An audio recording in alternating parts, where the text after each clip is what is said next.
आज हम पढ़ेंगे जमायत नहम का मजमून उर्दू। इसमें हम पढ़ने जा रहे हैं, उन्वान है हमारा पंचायत। जो लिखा है ये एक अफसाना है जो मुंशी प्रेमचंद ने लिखा है। इससे पहले इसके 2 लेक्चर हो चुके हैं। आज का हमारा ये लेक्चर नंबर 3 है जिसमें हम पढ़ेंगे सफा नंबर 37 और हम इसमें नसर पारों की तशरीह करेंगे। नसर पारों की तशरीह के लिए मैंने सवाल नंबर 3 इसलिए लिखा है कि बोर्ड के एग्जाम में तीसरा ही सवाल आता है। पहला सवाल एमसीक्यूज का, दूसरा अशार की तशरीह का और तीसरा नसर पारों की तशरीह का। हवाला मतन जो उन्वान और मुसन्नफ का नाम है ये 1 नंबर का, अल्फाज मानी 2 नंबर के और नसर पारों की तशरीह आएगी 2 नंबर की। इस तरह हमारे 2 पैराग्राफ आएंगे 5-5 नंबर के। टोटल नंबर हमारे इस सवाल के हो जाएंगे 10, जिसमें चॉइस कोई नहीं, दोनों ही कंपल्सरी हैं, दोनों करने जरूरी हैं। अभी हम पहले सफा नंबर 37 पर जो मुश्किल अल्फाज हैं उनके हम मानी देखते हैं। नान नमक से मुराद है खाना, खून चूसना, सब कुछ हथियार लेना, सब कुछ ले लेना। जामे से बाहर, जामा असल में लिबास को कहते हैं। गुस्से में जामे से बाहर होने से मुराद है कि गुस्से में बदलिहाजी कर देना, दूसरे एक जो इज्जत की हिफाजत है अल्फाज में उसको खत्म कर देना। शर्मिंदा मिन्नत, कर्जदार, लाठी पटक दी, लकड़ी फेंक दी। लाठी से मुराद है सहारे के लिए बुजुर्ग जो लकड़ी इस्तेमाल करते हैं उसे लाठी कहते हैं। कान में डालना, सुनाना। रसूख से मुराद है असरो रसूख यानी असर। मंतक से मुराद है अक्ल। दानिस्त समझबूझ, दानिस्त से मुराद है समझबूझ। टाट से मुराद है चटाई। गिरिया उजारी से मुराद है रोना धोना। पेड़ से मुराद है दरख्त।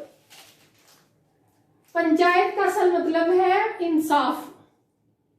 यहाँ पर जो इसकी खाला है, खाला एक बूढ़ी औरत है, वो अपने भांजे के साथ उसका तनाजा है जायदाद का। जुम्मन के साथ उसमें जुम्मन और उसकी खाला का आपस में जो तनाजा है उसके इंसाफ के लिए चंद लोग बैठते हैं जो फैसला करते हैं, उसको कहते हैं पंचायत। सभा नंबर 37 हम पढ़ने लगे हैं, जो शुरू होता है कि खाला की अपने भांजे यानी जुम्मन के साथ बहस चल रही है, जिसने शुरू में खाला से हिब्बानामा करवाने के लिए, रजिस्ट्री जायदाद की करवाने के लिए बहुत अच्छे खाने उसे खिलाए, बड़े बहुत ज्यादा वादे वाइद किए, सब्ज बाग दिखाए। अब जब हिब्बानामा हो गया, रजिस्ट्री हो गई, तो वह तमाम अपने वादों से फिर गया है। उसकी बीवी भी इंतहाई बदसलूकी कर रही खाला जान से, और वो खुद भी यहाँ वही बहस छिड़ी हुई है जो हम पढ़ने लगे हैं। खाला जान ने बिगड़ से मुराद है गुस्से में आकर कहा, तो मुझे नान नमक चाहिए या नहीं, कि मुझे भी जिंदगी गुजारने के लिए कुछ खाना चाहिए, कुछ खाने के लिए कुछ अज्जा यानी अशिया चाहिए जिनके लिए पैसे दरकार है। मेरी जायदाद तुम्हारे पास है, तो मुझे उसका कुछ हिस्सा दो, पैसों की सूरत में अदायगी करो, ताकि मैं भी अपना नान नमक, अपना खाना खरीद सकूं, बना सकूं खाना। जुम्मन ने मजलूमाना अंदाज जिस शख्स पर जुल्म हो रहा और अब खाला उसे पैसों के मुतालबा कर रही है, तो उसे वो जुल्म समझ रहा है कि जैसे मेरे घर में बाकी लोग रूखी सूखी खाते हैं, अब खाला भी उसी तरह खाए, जबकि खाला से जो वादे हुए हैं, जो सबजबाग दिखाए, खाला को भूल नहीं रहे। ऊपर से उसकी जो बीवी है वो भी बदसलूकी कर रही है। जुम्मन ने मजलूमाना अंदाज से जवाब दिया, चाहिए क्यों नहीं, मेरा खून चूस लो, यानी सब कुछ तुम जो है ना वो घर में तुम्हें मिल रहा है, अब जो कुछ मेरे पास है वो भी तुम हथियार लो। कोई ये थोड़े ही समझता था तुम हाजा खिजर की हयात लेकर आई हो। हयात का मतलब है जिंदगी। हाजा खिजर कौन है, जिनका कुरान पाक में जिक्र किया है, हयात जिंदगी। हाजा खिजर से मुराद हजरत हिजर अलैहिस्सलाम है, कुरान पाक में उनका जिक्र है। हजरत मूसा अलैहिस्सलाम के साथ अल्लाह ताला ने उन्हें सफर करने के लिए हजरत मूसा को हजरत हिजर के साथ सफर करने का कहा, जहां पर वो चंद सवालात पूछते हैं, हजरत हिजर उनका जवाब देते हैं, उनकी रहनुमाई करते हैं। तो उनकी हयात के बारे में लिखना उर्दू में एक मुहावरा बन चुका है, जिसको लंबी जिंदगी की दुआ देनी हो तो उसे कहते हैं कि खुदा तुम्हें हिजर तुम्हें हजरत हिजर जैसी लंबी जिंदगी अता फरमाए। तो कहते हैं मुझे कौन सा, जुम्मन कहता है मुझे कौन सा पता था कि तुम हाजा हिजर की हयात लेकर आई, इतनी लंबी जिंदगी लेकर आई है, तुम्हारी इतनी खिदमत करनी पड़ेगी। मुझे तो था हिब्बानामा हो जाएगा, रजिस्ट्री हो जाएगी, चंद माह तुम्हारी खिदमत करूंगा और तुम गुजर जाओगी। इंतहाई बदलिहाजी। खाला जान अपने मरने की बात नहीं सुन सकती थी। जामे से बाहर होकर इंतहाई गुस्से में आकर उसने पंचायत की धमकी दे दी कि तुम मेरे साथ बदसलूकी कर रहे हो, मेरी जमीन भी तुम्हारे पास है, अब मैं पंचायत करूंगी, मैं फैसला करवाऊंगी। जुम्मन हंसे, वो फातिहाना हंसी। फातिहाना होती है जीती हुई, पहले से जीत का इकरार हो जाना, पता होना। फातिहाना फतह यानी जीत। उसे पहले पता था कि अगर ये पंचायत में जाकर बैठेगी मेरे खिलाफ कोई बोलेगा नहीं, इसलिए वो फातिहाना हंसी, ये उसकी छूट गई। उसने वो फातिहाना हंसी जो शिकारी के लबों पर हिरन को जाल की तरफ जाते हुए देखकर नजर आती है, वो उस हंसी में वो मुस्कुराया।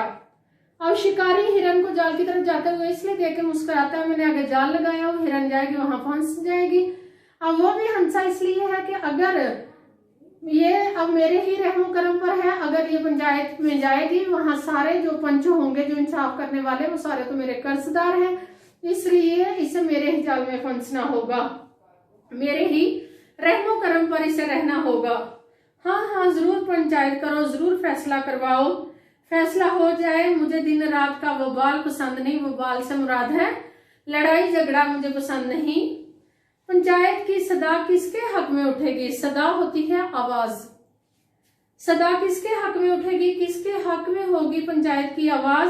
इसके मुतालिक शेख जुम्मन को अंदेशा यानी खतरा बिल्कुल नहीं था। अंदेशा होता है खतरा। कुर्बो जवार में दूर और नजदीक ऐसा कौन था जो उनका शर्मिंदा मिन्नत ना हो, उनका कर्जदार ना हो, जिसने उनका कर्ज ना देना हो? जो कर्जदार है वो मेरे खिलाफ कैसे बोलेगा? कौन था जो उनकी दुश्मनी को हकीर समझेगा? हकीर से मुराद है कमतर समझेगा। जो मेरे खिलाफ बोलेगा मेरे साथ उसकी दुश्मनी हो जाएगी, उसने मेरा कर्ज भी देना होगा, फिर मैं खाला के साथ साथ उसकी जिंदगी भी मैं दोपर कर दूंगा। यानी ये तकब्बुर है। किसमें इतनी जुर्रत थी जो उनके सामने खड़ा हो सके? आसमान के फरिश्ते पंचायत करने आएंगे नहीं, इंसान करेंगे। उन इंसान जो इधर दूरों नजदीक है उसमें ज्यादातर मेरे ही कर्जदार हैं। इसके बाद कई दिन तक बूढ़ी खाला लकड़ी लिए, अपनी लाठी लिए आसपास के गांव के चक्कर लगाती रही, घूमती रही, लोगों को अपनी पंचायत में आने फैसला करने के लिए पैगाम देती रही। कमर झुककर कमान होगी, कमान से मुराद है यानी टेढ़ी हो गई।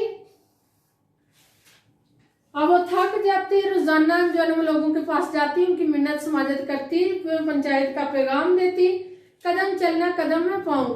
कदम चलना मुश्किल था मगर बात आ पड़ी थी। आ पड़ी से मुराद है मुसीबत आ पड़ी थी, अब इसको हल करना था हर सूरत में। इसका तस्फिया जरूरी था। तस्फिया से मुराद है इंसाफ जरूरी था। अब मामला हल होकर रहना था। शेख जुम्मन को अपनी ताकत, रसूख और मंतक पर कामिल एतमाद था। उसे अपने असर और रसूख पर, अपनी दानिश पर, अपनी चालबाजियों पर मुकम्मल यकीन था। वो किसी के सामने फरियाद से मुराद है अपनी एप्लीकेशन लेकर, अपनी अर्जी लेकर, किसी के सामने वो बिल्कुल फरियाद करने नहीं गए। अपनी शिकायत लेके या अपनी दरखास्त लेकर वो कहीं पर नहीं गए। बूढ़ी खाला ने अपनी दानिश में, अपनी समझबूझ में तो गिरियाजारी, रोने धोने में कोई कसर ना उठा रखी, कोई कमी ना की। हर एक के पास गई, अपने हालात बताए, रोई धोई, सारा कुछ वाजिया उसने किया। खूबी तकदीर, किस्मत की खूबी देखें कि उसकी किस तरह की किस्मत है कि कोई उस तरफ मायल ना हुआ, कोई उसकी बात पर मायल होने का, कायल होने का रवादार ना हुआ, उसकी बात किसी ने ना मानी तो यूं ही हाँ हूं करके टाल दिया। लोग उसे हाँ हूं करके टाल देते, कोई भी ना कहता कि हम तुम्हारे पास तुम्हारी पंचायत में आएंगे, आपके फैसले में शामिल होंगे, कोई भी ना कहता। किसी ने जख्म पर नमक छिड़क दिया। नमक छिड़कने से मुराद यह है कि उसके जो वो गम है उसे और बातें करके बढ़ा दिया। चारों तरफ से घूम घाम कर बुढ़िया अलगू चौधरी के आई। अब अलगू चौधरी कौन है? प्यारे बच्चों याद रखें, ये शेख जुम्मन का बचपन का दोस्त है। दोनों इकट्ठे बैठते, इकट्ठे हुक्का पीते, साझे में वो खेती बाड़ी करते हैं, उनका कारोबार इकट्ठा है, एक दूसरे पर कमाल एतमाद है।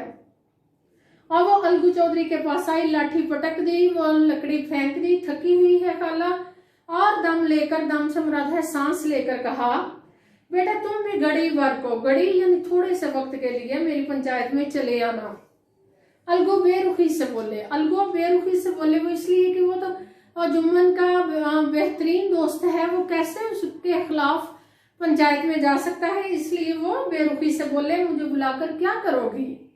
कई गांव के आदमी तो आएंगे ही, कई गांव के आदमी आएंगे, वो तुम्हारी बात सुनेंगे, मैं सुनूंगा भी तो मैं अपने दोस्त के खिलाफ तो बात नहीं कर सकता। खाला ने हाँफ कर कहा, हाँफ से मुराद है थकी हुई सांस, टूटी हुई सांस के साथ या चढ़ी हुई सांस के साथ, फूली हुई सांस के साथ बोली, अपनी फरियाद, फरियाद से मुराद है फरियाद, अपनी फरियाद तो सबके कान में डाल आई हूँ, सबको मैं सुनाई हूँ, आने ना आने का हाल अल्लाह जाने। उन्होंने मुझे हाँ हूँ कर दिया, अल्लाह ही जाने कि वो आएंगे या नहीं। अलगू ने जवाब दिया, यूं आने को मैं भी आ जाऊंगा मगर पंचायत में मुंह ना खोलूंगा। अब हाला बहुत अच्छे तरीके से जानती है कि जिसको मैं निशाना बना रही हूँ अलगू को, ये एक सच्चा इंसान है, इंसाफ पसंद इंसान है, ये अगर ये मेरी बात मान लेता है तो मैं पंचायत में इंसाफ के मुताबिक, मेरा हक के मुताबिक मेरा इंसाफ हो सकता है। लेकिन वो अपनी जान छुड़ाने की कोशिश कर रहा है कि अगर मैं वहां पे इंसाफ के लिए तुम्हारे साथ दूंगा तो मेरी बचपन की जो दोस्ती है वो टूट जाएगी। उसने कहा, आने को तो मैं भी आ जाऊंगा मगर पंचायत में मुंह ना खोलूंगा, अगर मुंह खोलूंगा तो मेरे दोस्त से दोस्ती छूट जाएगी। हाला ने हैरत से पूछा, क्यों बेटा? अलगू ने पीछा छुड़ाने के लिए कहा, पीछा छुड़ाने, जान छुड़ाने, मसला खत्म करने के लिए कहा। अब इसका क्या जवाब? अपनी अपनी तबीयत, मेरी अपनी तबीयत है, मैं अपनी दोस्ती को और तुमसे ज्यादा बढ़कर समझता हूँ, इस वजह से अपनी अपनी तबीयत। जुम्मन मेरे पुराने दोस्त हैं, इनसे बिगाड़ नहीं कर सकता। बिगाड़ से मुराद है अपने ताल्लुकात खराब नहीं कर सकता, खत्म नहीं कर सकता।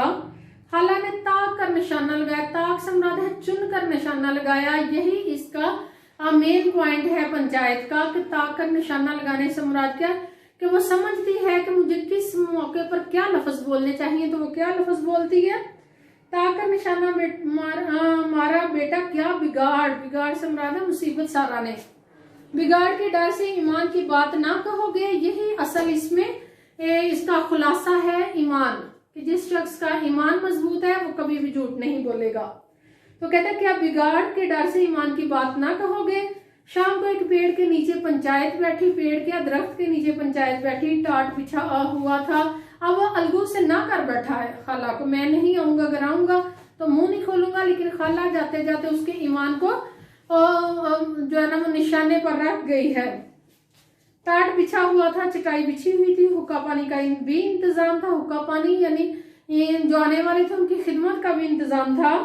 ये सब शेख जुम्मन की मेहमान नवाजी थी। अब शेख जुम्मन ने करवाया था ताकि मेरा हुक्का पानी जो इस्तेमाल करेंगे वो मेरे खिलाफ तो नहीं बोलेंगे। वो खुद अलगू चौधरी के साथ दूर बैठे हुक्का पी रहे थे। वो दोनों बेहतरीन दोस्त है अलगू और जुम्मन। जब पंचायत पूरी बैठ गई तो बूढ़ी बी ने हाजरीन को मुखातब करके कहा, इससे आगे हाजरीन उस वक्त जो हाजिर है, इससे आगे ये थोड़ी सी तकरीर है इसकी खाला की, जब वो अपना मौकफ बयान करती है पंचायत में बैठे जो पंच हैं, जो बाकी गांव के अफराद हैं, कि मेरे साथ क्या मामला है, मैंने क्यों पंचायत की बुलवाई है, मैंने क्यों लोगों को बुलवाया है, किस बात का मैं हमारे दरमियान तनाजा है उसका मैं फैसला करवाना चाह रही हूँ। ये हम पढ़ेंगे कल वाले लेक्चर में, अगले में। आज मैंने जितना आपको पढ़ाया है सफा नंबर 37, इसको बेटा आप किताब से खोलें, अपने रजिस्टर में इसकी तशरीह करें ताकि बोर्ड के एग्जाम में आपको प्रॉब्लम ना हो। बहुत शुक्रिया। अस्सलाम वालेकुम।